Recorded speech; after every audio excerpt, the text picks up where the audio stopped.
कि 1-to-1 presentation के दो पार्ट हैं। अभी मैं प्रेजेंटेशन को आपको टेक्निकली लॉजिकली समझाना चाह रहा हूं, ध्यान से सुनिएगा आप। ये बात जो मैं अब बताने जा रहा हूं, एक एक बात बहुत ध्यान से सुनिएगा। मैं बहुत सारे तर्क और लॉजिक देने वाला हूं कि हम कौन सी बात क्यों कहने वाले, ठीक है। मैंने आपको बताया जब हम गैलवे में गेस्ट को इंट्रोड्यूस करते हैं, जब 100 लोग आते हैं तो 80-20 का रेशो रहता है। 20% लोग बिजनेस शुरू करना चाहते हैं, बिजनेस डिस्ट्रीब्यूटर बनते हैं, और 80% लोग हमारे बिजनेस को लेके पॉजिटिव होते हैं। तो ये जो 80% लोग बचे हुए हैं, इसमें दो कैटेगरी हैं, जो आपके यूजर बनेंगे और दूसरे यूजर डिस्ट्रीब्यूटर बनेंगे। ये टर्म मैं आज आपको नई टर्म दे रहा हूं, यूजर डिस्ट्रीब्यूटर, यानी ऐसा डिस्ट्रीब्यूटर जिसकी आईडी डाल के आपने उसको कस्टमर बनाया है। क्लियर है।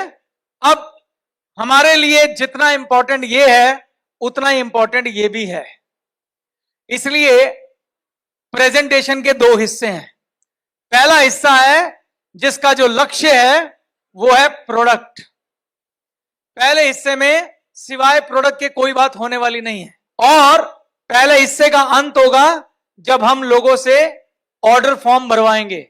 जब आप इन 100 लोगों को प्रेजेंटेशन देते हैं तो इसमें ये लोग जो प्रोडक्ट को यूज करेंगे वो 100 के 100 कॉमन है, यस और नो।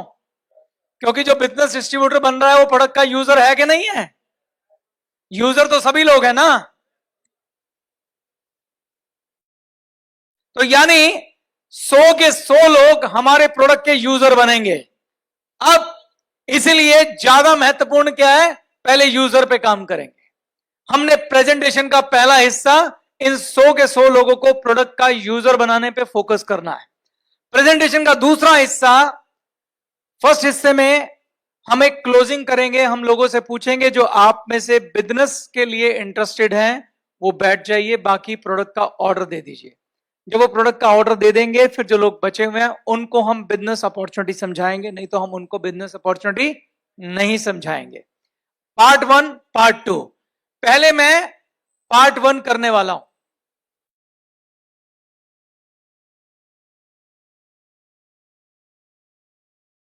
हेडिंग डालिए 1-to-1 प्रेजेंटेशन पार्ट 1, ब्रैकेट में लिख लीजिए प्रोडक्ट। पार्ट 1 सिर्फ प्रोडक्ट। लक्ष्य क्या है? ऑर्डर फॉर्म भरवाना है आधे घंटे के अंदर अंदर, यह लक्ष्य है। और मैं आपको गारंटी देता हूं कि जो प्रेजेंटेशन मैं बताने जा रहा हूं उसके बाद आधे घंटे बाद उनकी जेब में अगर पैसे होंगे तो प्रोडक्ट लेके उठेंगे। तो पार्ट 1 देखिए। अब आप पहले मैं इसके हिस्से बताऊंगा कि इसमें पार्ट 1 में आप क्या क्या बोलेंगे। तो पार्ट 1 है 1-to-1 प्रेजेंटेशन।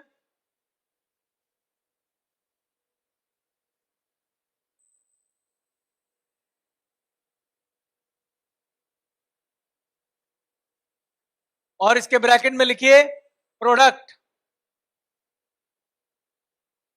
और ये हमारा है पार्ट 1।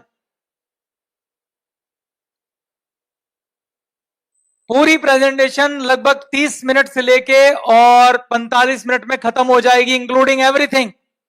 45 मिनट बाद हमारे हाथ में प्रोडक्ट ऑर्डर फॉर्म होगा। क्लियर है? ओके। 1-to-1 प्रेजेंटेशन का पहला हिस्सा है, इसको हम बोलते हैं बिल्डिंग रैपो।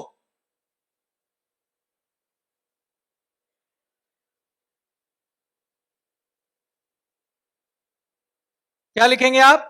Building rapport. अभी समझाऊंगा ये क्या होता है, ठीक है। क्लियर हो गया?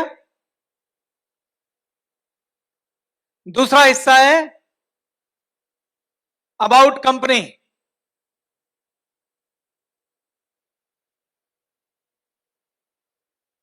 तीसरा हिस्सा है अबाउट प्रोडक्ट। चौथा हिस्सा है डेमो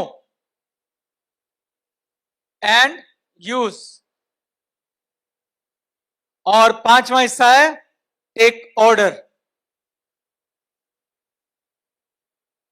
जब मैं टेक ऑर्डर कहता हूं तो उसमें एक और हिस्सा आता है सेलिंग पिच। यहां मैं सिखाऊंगा कि आप कैसे 500 रुपए के प्रोडक्ट को ऑर्डर को 1000 में कन्वर्ट करोगे, 1500 वाले को 2500 में कन्वर्ट करोगे, 2500 वाले को 3500 में कन्वर्ट करोगे, ये भी आपको सिखाऊंगा। ठीक, शुरू करें। पहला पार्ट क्या है? Rapport building. रैपो बिल्डिंग का मतलब होता है रिलेशनशिप बनाएं या संबंध बनाएं। हिंदी में संबंध बनाएं।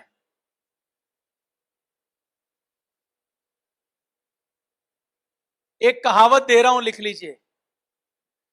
महान सेल संबंधों से आती है। यह बहुत बड़ा मंत्र है सेलिंग इंडस्ट्री के अंदर। Great sales come from relationship. बड़ी सेलें संबंधों से आती हैं। अगर आपको संबंध बनाने नहीं आते तो आप अच्छे सेल्समैन नहीं हैं।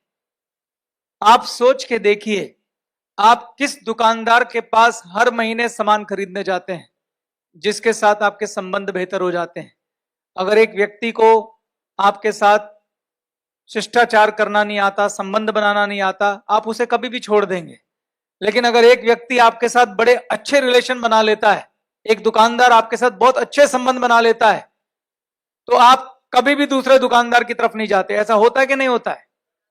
तो लोग जब परचेजिंग करते हैं तो वो दिल से परचेजिंग करते हैं, फिर दिमाग इस्तेमाल करते हैं। क्यों लोग फिल्म स्टार के द्वारा किए गए विज्ञापनों वाले प्रोडक्ट खरीद लेते हैं? क्योंकि कहीं ना कहीं वो उस फिल्म स्टार के साथ इमोशनली जुड़े होते हैं।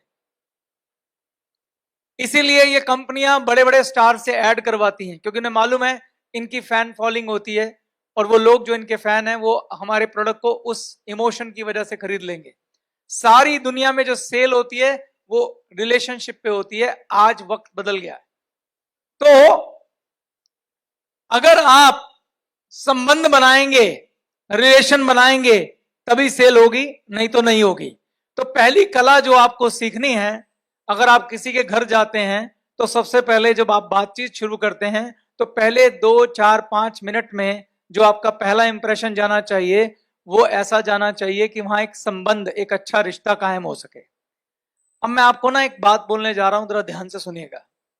क्या आपके साथ कभी ऐसा हुआ है जब आपने किसी को कहा हो, यार तू मुझे पहली बार मिला पर ऐसा लगता हम सदियों से दोस्त हैं? कभी आप किसी ऐसे व्यक्ति से मिले हो जिससे आप पहली बार मिले हो और उसको आपने कहा हो, यार तेरे से मिलके इतना अच्छा लग रहा है कि ऐसा लग रहा है जैसे हम पता नहीं कब से दोस्त हैं? ऐसा होता है किसी के साथ? होता है सबके साथ? कभी कभी कोई ऐसा मिलता है ना। मैं आपको बताता हूं, वो व्यक्ति जो आपको ऐसा मिला था, जिसको आपको देख के लगा था कि यार इसको तो मैं जैसे सदियों से जानता हूं, यार हम तो पता नहीं कब के दोस्त हैं, जब पहली मुलाकात में ऐसा हो गया है, वो व्यक्ति जो होता है वो व्यक्ति लीडर होता है। और वो खाली आपके साथ नहीं, जिसके साथ भी मिलेगा उसको लगेगा कि अरे इसको तो मैं बरसों से जानता हूं, क्योंकि उसमें वो खूबी है कि वो 5 मिनट में आपका दिल जीत सकता है। अब आप कहेंगे दिल जीता कैसे जाता है? ये दिल जीतने के प्रोसेस को रैपो बिल्डिंग कहते हैं। सवाल है कि दिल जीता कैसे जाता है। आपको मालूम है ज्यादातर लोग किस बात पे मरे जा रहे हैं आजकल? लोगों को अच्छा लिसनर नहीं मिलता। ध्यान से सुनना, लोगों को ऐसे व्यक्ति नहीं मिलते जो उनको सुने। हर बंदा अपनी कह के चला जाता है, सुनता कोई नहीं है। अगर किसी को कोई ऐसा मिल जाए जो उसको सुने,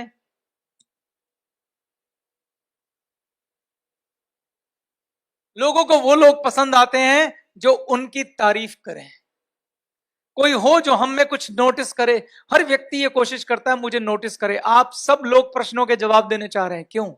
क्योंकि आप चाहते हैं कि मैं भी नोटिस हूं, मुझे भी अप्रिशिएशन मिले, मुझे भी तारीफ मिले, मेरी भी क्लैपिंग हो। दुनिया में सबको रिचार्ज, रिवॉर्ड, रिकॉग्निशन चाहिए ही चाहिए, वरना इस धरती पे आने का मतलब भी क्या है?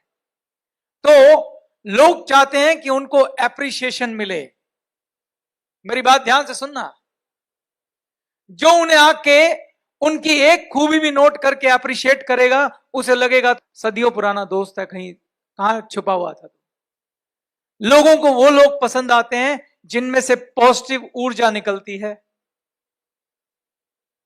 वो आए तो मानो लाइट आ गई, जिनके चेहरों पे मुस्कुराहट होती है, जो शिष्टाचार से भरे होते हैं, बुजुर्गों को के चरण छूते हैं जाके, औरतों को रिस्पेक्ट करते हैं, आंख के अच्छे होते हैं, बच्चों को प्यार देते हैं, ऐसे शिष्टाचार करने वाले लोग, जिनके चेहरे पे मुस्कुराहट हो, विनम्रता हो, ये करैक्टर अगर किसी के पास होते हैं तो वो लोग जब आपके पास आएंगे, ये सारी क्वालिटी लीडर की हैं। जब लीडर वाली क्वालिटी लेके अगर आप कहीं जाते हैं तो आपके संबंध 5 मिनट में बन जाएंगे। अब मैं इनको इस्तेमाल करना सिखाता हूं, बहुत प्रैक्टिकल बात में। एप्रिसिएशन। अच्छा, रैपो बिल्डिंग के 2 मकसद है, मैं वो बताना भूल गया। रैपो बिल्डिंग के 2 मकसद है। नंबर 1, संबंध स्थापित करना, और नंबर 2, कस्टमर की नीड को समझना। मैं पूरी बातचीत बताऊंगा कैसे करनी है।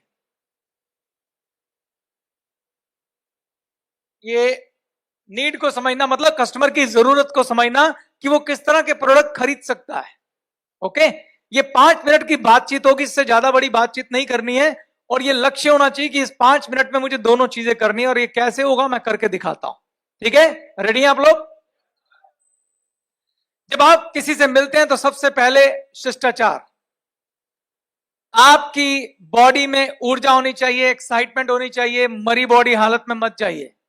आपके कपड़े, आपके जूते ऊपर से नीचे तक आप बिल्कुल फिट होने चाहिए, धुले उजले बढ़िया सुंदर कपड़े पहने हुए। और आप किसी से जब मिले तो उनसे हाथ अच्छे से मिलाइए, ऊर्जा से मिलाइए, चेहरे पे मुस्कुराहट हो, आवाज में थोड़ी सी बुलंदी हो। बुलंदी में और तेज आवाज में फर्क होता है। बुलंदी का मतलब होता है कॉन्फिडेंस, आपकी आंखों में आत्मविश्वास, चमकती हुई आंखें, चेहरे पे मुस्कुराहट, ऊर्जा के साथ। करके दिखाऊं?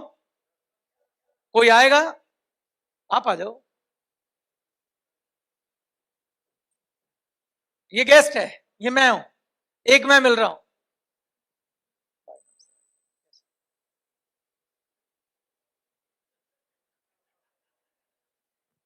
रैपो बनेगी? नहीं बनेगी। अब दोबारा मिलता हूं।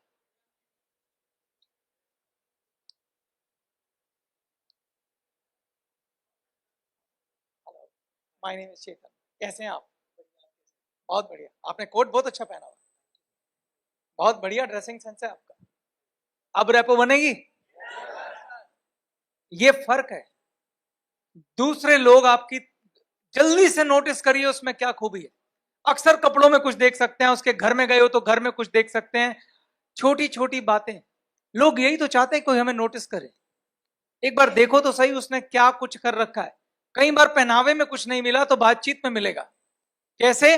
जब आप किसी से शिष्टाचार करते हैं, 4-5 सवाल पूछते हैं। क्या सवाल होते हैं? सबसे पहले नाम पूछते हैं, फिर काम पूछते हैं। पूछते कि नहीं पूछते हैं? क्या करते हैं भाई साहब आप? वो व्यक्ति, देखो सबके सब नहीं हो पाते, पर जिनसे पता चल सकता है पता लगाना चाहिए। जब आप पूछते हैं क्या करते हैं तो बताएगा मैं यहाँ जॉब करता हूं। उस जवाब में से एक सवाल ढूंढना होता है। अच्छा, वहां जॉब करते हैं? तो सर वहां तो जॉब करना बड़ा मुश्किल काम है। तो फिर आपने उसको, मतलब आपने तो अच्छी पढ़ाई की होगी। कहां तक पढ़े आप? यहां तक पढ़े। कहां पे पढ़े थे? उस स्कूल में पढ़े थे। अच्छा यार, आपने तो बड़ी मेहनत की यार लाइफ में। ये क्या हुआ? तारीफ हो गई। तो जब आप दूसरों में इंटरेस्ट लेते हैं, जब आपने उनके जवाब में से सवाल ढूंढा, तो आपका ये रूल, आप सुन रहे हैं उसको लगता है। जब किसी को लगता है कि आप सुन रहे हैं, उसमें इंटरेस्ट शो कर रहे हैं, तो वो भी आपको सुनेगा, वो भी आप में इंटरेस्ट लेगा, क्योंकि जो आप देंगे वही आप लेंगे भी। तो 5 मिनट जरूर बात करनी चाहिए। और क्या बात होती है? घर वालों की बात होती है। और सर घर में कौन कौन है? वाइफ है, 2 बच्चे हैं। अच्छा, बच्चे क्या करते हैं? स्कूल में पढ़ते हैं। अरे वाह, तो बड़ा अच्छा स्कूल है। बच्चा कौन सी क्लास में? 8th में है। हेलो बेटा, क्या नाम है आपका? सुधांशु। कौन सी क्लास में हो? 7th में।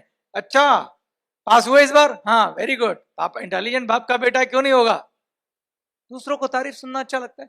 कुछ भी, बहुत सारी बातें कर सकते हो उस 5 मिनट के अंदर। उनकी वाइफ को दीदी बुलाइए, दीदी आपने चाय बहुत ही अच्छी बनाई है, मेरे को लगता है मैंने 1 हफ्ते में ऐसी चाय नहीं पी, आज आनंद आ गया। शिष्टाचार मत भूलिएगा। उनके माता पिता को मम्मी पापा ही बुलाइए, मम्मी जी ठीक हैं, पिताजी ठीक हैं। इससे आप अपनापन जाहिर करते हैं। अपने इंटेंशन अच्छी रखिए, रिश्ता बनाइए। जब रिश्ता बनता है तो उसके बाद आगे की बातचीत आसान हो जाती है। इस बातचीत में दूसरा लक्ष्य क्या है? दूसरा लक्ष्य है कस्टमर की नीड को समझना। यह बहुत इंपॉर्टेंट है और इसी से आपको अंदाजा भी लगेगा मुझे बात शुरू कैसे करनी। कैसे बात शुरू करते हैं? देखो, एक आपका गेस्ट है जिसको आप प्रेजेंटेशन देने गए हैं, मान लीजिए इसका नाम है राज। हमारा मकसद क्या है पहले ये बता दीजिए, लक्ष्य क्या है हमारा? हमने राज को प्रोडक्ट देने हैं, हमने राज का स्टोर चेंज करना और ऐसा करके हम उसके लिए अच्छा करने जा रहे हैं, ये भी रखना। जब आप ये सोच के काम करते हैं कि मैं दूसरे का भला कर रहा हूं तो कॉन्फिडेंस लेवल अच्छा होता है। और अगर आपको अपनी अपॉर्चुनिटी पे और अपने प्रोडक्ट पे भरोसा है तो यकीन मानिए आप राज के लिए अच्छा करने जा रहे हैं। ठीक है, अब आप राज के स्टोर को बदलना चाहते हैं, इसलिए आपके अंदर खुशी है कि मैं स्वार्थ के साथ परमार्थ भी करने वाला हूं। और अब आप जो राज से बात करने जा रहे हैं वो ये करने जा रहे हैं कि आप उसकी नीड को समझना चाहते हैं। राज के चारों तरफ क्या क्या है उसको समझना पड़ेगा। अगर आपको राज का प्रोफेशन पता है तो उसके प्रोफेशन से रिलेटेड कुछ ना कुछ प्रोडक्ट आपके पास होंगे। राज किसान है तो एग्री के प्रोडक्ट दे दो, राज डॉक्टर है तो उसे आप हेल्थ सप्लीमेंट की बात कर सकते हैं। अगर राज कड़ी धूप में जॉब पे जाता है तो आप उसको क्या दे सकते हैं? एसपीएफ क्रीम दे सकते हैं। तो प्रोफेशन से जुड़े कई बार आपको प्रोडक्ट निकल आते हैं। राज मान लीजिए जिम जाते हैं तो आप उन्हें प्रोटीन दे सकते हैं। ठीक, तो आपने उनके प्रोफेशन के बारे में पूछा तो आपका दिमाग चलना चाहिए क्या मेरे पास इसके लिए कुछ है। आपने भाभी के बारे में पूछा, दीदी के बारे में पूछा तो उनसे संबंधित प्रोडक्ट, बच्चों के बारे में पूछा, मम्मी पापा कैसे हैं, तबीयत ठीक है उनकी? नहीं, मम्मी को शुगर रहती है। अच्छा, बोलना नहीं है, दिमाग में आना चाहिए कि इस परिवार में माता जी को शुगर है, पिताजी को बीपी का प्रॉब्लम है, घुटनों में दर्द रहता है, कॉन्स्टिपेशन का प्रॉब्लम है।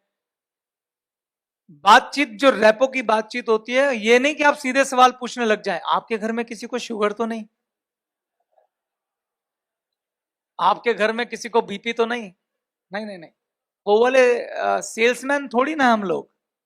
हम तो एक परिवार को अपने परिवार में जोड़ने जा रहे हैं, जिसकी आज नहीं तो कल समस्याओं को अपनी समस्या बना समझकर सॉल्व करेंगे। हम लोग कोई सेल्समैन नहीं है जो गंजे को कंघी बेचता है। हम संबंध स्थापित करने जा रहे हैं। आप टारगेट क्या ले रहे हैं कि आप राज और गीता के परिवार के साथ संबंध स्थापित करने जा रहे हैं और उसे गैल्वे परिवार का हिस्सा बनाने जा रहे हैं। जो भविष्य में हमारा लक्ष्य है कि जीवन भर गैल्वे से प्रोडक्ट खरीदें। हर प्रोडक्ट जो वो यूज करते हैं अगर गैल्वे में है तो उनकी पहली चॉइस क्या होनी चाहिए? गैल्वे होने चाहिए। और वो तभी मुमकिन है जब संबंध स्थापित होगा। तो संबंध स्थापित होगा तो आपको वैसे ही सारी जानकारी आज नहीं तो कल मिलेगी। जब आप उनके घर जाएंगे तो माता जी का भी पता चलेगा, पिताजी का भी पता चलेगा, बच्चों का भी पता चलेगा, भाभी की क्या जरूरत है वो भी पता चलेगी। तो आपको हमेशा अपने कान नीड की तरफ खुले रखने हैं कि किस किस प्रोडक्ट की इन लोगों को जरूरत है। जब वैसे तो जब पूरी कैटलॉग देखेंगे उन्हें भी पता लग जाएगा। कई बार आपको सुझाव देने पड़ते हैं कि आपके यहाँ ये वाली प्रॉब्लम है, हमारे लिए, हमारे पास इसके लिए बहुत अच्छा सप्लीमेंट, आप एक बार इस्तेमाल करके देखिए। ओके, तो रैपो बिल्डिंग क्लियर हो गई कि रैपो में पहला है संबंध स्थापित करना और दूसरा उसी 5 मिनट में फटाफट ये समझना कि यहां पे नॉर्मल प्रोडक्ट के अलावा और कौन से प्रोडक्ट की जरूरत है। एक प्रोडक्ट मैंने आपको बताए थे जो डेली नीड्स के प्रोडक्ट हैं, जो 2,500-3,000 के होते हैं। वो तो सबको चाहिए, चाहिए कि नहीं चाहिए? वो तो हमें मालूम है सबको चाहिए, लेकिन क्या हमारे पास खाली वही प्रोडक्ट है? 200 प्रोडक्ट हैं, 200। हो सकता है उनको कुछ और प्रोडक्ट की भी जरूरत हो। वो कैसे पता चलेंगे? वो बातचीत में पता चल जाते हैं। आज नहीं पता चलेंगे, अगले महीने की बातचीत में पता चल जाएंगे। रेपो बिल्डिंग तो करते रहना है, धीरे धीरे उस कस्टमर को अपना लॉयल कस्टमर बनाना है, संबंध स्थापित करना है और उसे गैलवे परिवार का हिस्सा बनाना है। ये आपका लक्ष्य होना चाहिए। क्लियर है? ओके। तो पहले 5 मिनट में संबंध स्थापित हो जाएगा। उसके बाद जैसे ही माहौल थोड़ा लाइट हुआ, थोड़ी हंसी मजाक हुई। अच्छा, मैं पहले एक सवाल और पूछना चाहता हूं, रेपो बिल्डिंग करनी क्यों है? मैं एग्जाम्पल के साथ इसी बात को क्लैरिफाई कर देता हूं। राज और गीता सरबजीत के दोस्त हैं, क्योंकि हम जाते किनके घरों में? ओल्ड मार्केट में तो जाते नहीं, हम जाते हैं परिवारों में ही जाते हैं। राज और गीता सरबजीत के दोस्त हैं। सरबजीत को ट्रेनिंग में सिखाया गया है कि अपनी अपलाइन का थोड़ा अपर हैंड सेट करना। अब इस मार्केटिंग के अंदर अपर हैंड के साथ साथ ये भी बताना है कि वो जो चेतन जी आ रहे हैं बहुत बढ़िया, हंसमुख, शानदार इंसान है, आपको मिलकर अच्छा लगेगा। तो जो गेस्ट है वो प्रिपेयर्ड हो जाता है, एक छवि बना लेता है आपके बारे में। अगर आप उस छवि के अनुरूप निकलेंगे तो बड़ा जल्दी रेपो बन जाएगी। ठीक, बाहर की मार्केट में, जहां आप कोल्ड मार्केट में काम करते हैं, रेपो डेवलप करना बहुत डिफिकल्ट काम है, लेकिन हमारे बिजनेस में रेपो बिल्डिंग करना बहुत आसान है, अगर सरबजीत अच्छा रोल अदा कर दे। अगर सरबजीत ने यहां अच्छा रोल अदा नहीं किया तो रेपो मुश्किल होती है। क्यों मुश्किल होती है मैं बताता हूं। हम सब लोग के साथ जो इश्यू होता है वो होता है ट्रस्ट का इश्यू। जो भी लोग जिनसे आप पहली बार मिलते हैं, आप सोच के देखिए, अगर आप किसी अजनबी से मिलते हैं तो क्या परेशानियां होती हैं? एक ही परेशानी होती है कि हम उस व्यक्ति पे ट्रस्ट नहीं करते, उसकी हर बात पे शक कर रहे होते हैं। अगर वो आपको बोले ना भाई साहब इस प्रोडक्ट के साथ 500 का नोट फ्री है, तो आप कहेंगे क्यों? क्यों फ्री है भाई, ऐसा क्या हो गया? आप ये नहीं देखेंगे मेरे फायदे की बात कर रहे हैं, आप ये कहेंगे इसका क्या फायदा ये बात बोलने में। ये सुनो, ऐसा होता है कि नहीं होता है? क्योंकि माहौल ही ऐसा है। It's very difficult to believe anybody. अब वो व्यक्ति जिसके पास आप जा रहे हैं, जिसका नाम राज है, उसके पास जब वो मुझसे बात करता है तो उसके पास उधार का ट्रस्ट है। मैं एक शब्द दे रहा हूं, उधार का विश्वास। और ये विश्वास कहां से उधार मिला है? सरबजीत से। सरबजीत ने मेरे बारे में एक उसको रेपो दी है, जिसकी वजह से उसके मन में एक छवि बनी है। और वो छवि कहां से उधार लिया उसने? सरबजीत से। लेकिन वो छवि को हकीकत में बदलने का काम किसका होगा? मेरा होगा। तो मैं कैसे बात करूंगा, किस तरह की बॉडी लैंग्वेज यूज करूंगा, किस प्रकार का शिष्टाचार दिखाऊंगा, वो छवि कन्वर्ट हो जाएगी किसमें? हकीकत में। और 2, 4, 10 मीटिंग के बाद वो व्यक्ति भी अगर मेरा सरबजीत जैसा दोस्त बन जाए, जिसकी संभावना बहुत अच्छी है और बहुत हाई है, तो फिर वो उधार की छवि खत्म हो जाएगी और ये रिश्ता बन जाएगा। होता है ऐसा? होता है कि नहीं होता ऐसा? तो ये बात आपको समझनी है। आगे चलें। अब आ जाते हैं अबाउट कंपनी। रेपो बिल्डिंग बनने के बाद वो व्यक्ति हम पे थोड़ा विश्वास करने लग गया है। अगला पड़ाव है, हम उसको कंपनी के बारे में बताएंगे। जब आप कंपनी के बारे में बात करते हैं तो आप ये यहां से शुरू करते हैं कि मैं यहां आया हूं, तो आपको अंदाजा होगा, सरबजीत ने बताया होगा, मैं आपके साथ गैलवे कंपनी के बारे में बात करने लगा। अब वो बोलेंगे, ऐसी पॉसिबिलिटी है कि हो सकता है उसने गैलवे का नाम सुना हो और हो सकता है उसने ना सुना हो। तो आप पूछिए कि आपने गैलवे का नाम सुना है? अगर वो बोले हाँ, तो आप पूछ सकते हैं कि क्या सुना। हो सकता है वो गैलवे के लिए पॉजिटिव हो सकता है नेगेटिव हो सकता है वो कहे कि यार ये उसने हल्का फुल्का सुना हो कि यार ये मेंबर बनाने वाली कंपनी है, लोग ज्वाइन कराते हैं, तो आप उसे रोक दीजिए, नहीं सर ऐसा बिल्कुल भी नहीं। मैं यहाँ पे आपको बिजनेस में जोड़ने के लिए नहीं आया हूँ, मैं आपका बहुत बड़ा फायदा कराने आया हूँ। आप अगला 15-20 मिनट 25 मिनट मुझे सुनिए, आपको बहुत अच्छा लगेगा। आपको कोई मेंबर नहीं बनाना है, आपको कोई लोगों को ज्वाइन नहीं कराना है। It's a different. क्योंकि बात भी सही है, प्रेजेंटेशन के पहले हिस्से में क्या आप बिजनेस ऑफर करने वाले? नहीं, आप प्रोडक्ट के बारे में बात करने वाले हैं। और यकीन मानिए कि जब लोग पहली बार कुछ कह रहे होते हैं, दे डोंट मीन इट। आपको ये नहीं समझना कि उन्होंने गंगा जल लेके हाथ में कसम खाई हुई है कि जो उन्होंने कह दिया वही सच है। लोग धीरे धीरे अपनी राय बदलते हैं, उनकी भी बदल सकती है। तो आप निश्चिंत रहिए, अपना कॉन्फिडेंस लेवल हाई रखिए और बोलिए कि आप बैठ के सुनिए। आपका लक्ष्य है उन्हें खाली प्रोडक्ट तक पहुंचाइए, बस। पार्ट 1 का यही लक्ष्य है और कुछ सोचना ही नहीं है। बड़े कॉन्फिडेंस के साथ आप बात करिए उनके साथ। उसके बाद नेक्स्ट आ गया, तो सर इजाजत है बात शुरू करें। सबसे पहले मैं आपको कंपनी के बारे में बताऊंगा, तब आप कंपनी के बारे में उसको बताइए। क्या मुझे आपको बताने की जरूरत है कंपनी के बारे में क्या क्या बताना है? पर मैं आपसे यह सवाल जरूर पूछना चाहता हूं, आपको कंपनी के बारे में क्या बताना है और क्यों बताना है? राज और गीता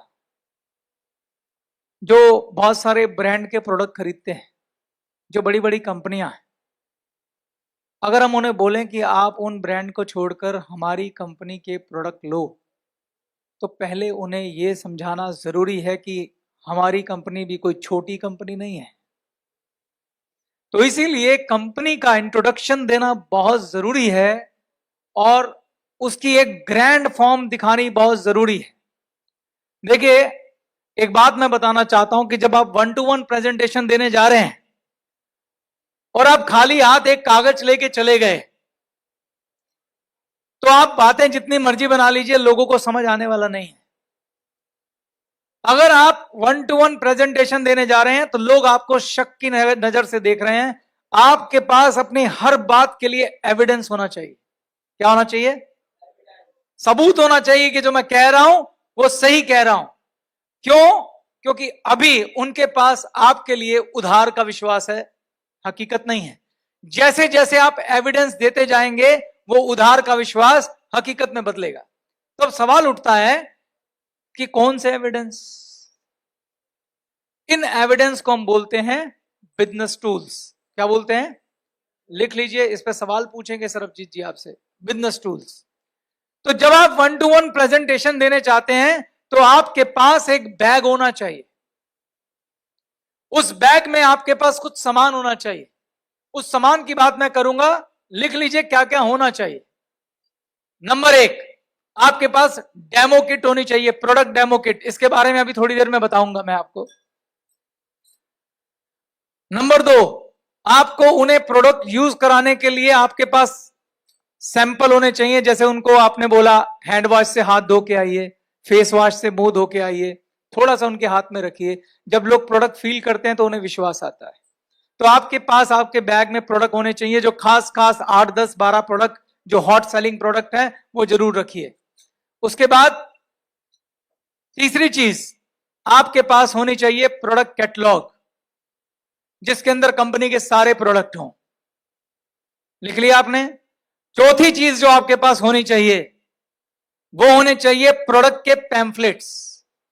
पैम्फलेट्स होते हैं जिसके अंदर जो कागज आप गेस्ट के घर छोड़ के आ सकें, गेस्ट के हाथ में दे के आ सकें, जिसमें आपके कंपनी के सारे प्रोडक्ट हों, जिन्हें अकेले बैठ के अगर उसका मन करे कोई प्रोडक्ट खरीदने का तो ऑर्डर कर सकें। उन पैम्फलेट के ऊपर अपना फोन नंबर, अपना नाम लिख के दे के आए ताकि वो आपको कॉल कर सके। ये किट किसके पास होनी चाहिए? सरबजीत के पास। चेतन के पास अपनी होनी चाहिए, सरबजीत के पास अपनी होनी चाहिए। ठीक है? उसके बाद आपके पास होनी चाहिए एक मैगजीन जिसका नाम है विनर्स। विनर्स होनी चाहिए। विनर्स इस बार एक नई मैगजीन लॉन्च हुई है, आपके पास पहुंच गई होगी। आपकी किट आपकी इसमें है फाइल के अंदर। उसके बाद आपके पास एक अच्छा सा पैड होना चाहिए, पेन होना चाहिए। पैड ऐसा जिसमें आप बैठ के प्रेजेंटेशन दे सकें 1-to-1 साफ सुथरे तरीके से। पर ये वो टूल्स हैं जो आपको प्रेजेंटेशन में साथ लेके जाने हैं। अब आ जाते हैं अबाउट कंपनी में। तो जब आप कंपनी की बात कर रहे हैं, कंपनी कितनी बड़ी है आपने कागज पे लिख दिया। कंपनी का नाम Glaze Trading India Private Limited है, 2003 में शुरू हुई थी, 200 से ज्यादा फ्रेंचाइजी हैं, 40 लाख 50 लाख डिस्ट्रीब्यूटर्स हैं, 30 लाख सेटिस्फाइड कस्टमर हैं, 200 से ज्यादा प्रोडक्ट हैं, ISO 9000 कंपनी है, इड्सा की मेंबर है। बहुत कुछ आपने बोला। अगर मैं ऐसे ही बोलने लग जाऊं, क्या गेस्ट को इमेजिन कर लेगा आप क्या बोल रहे हैं? हाँ, लेकिन अगर इन्हीं चीजों को आप तस्वीरों के साथ रखें तो अच्छा रहेगा। तो आपके पास इन सब चीजों की तस्वीरें होनी चाहिए आपकी फाइल के अंदर। कंपनी का इनकॉर्पोरेट सर्टिफिकेट होना चाहिए।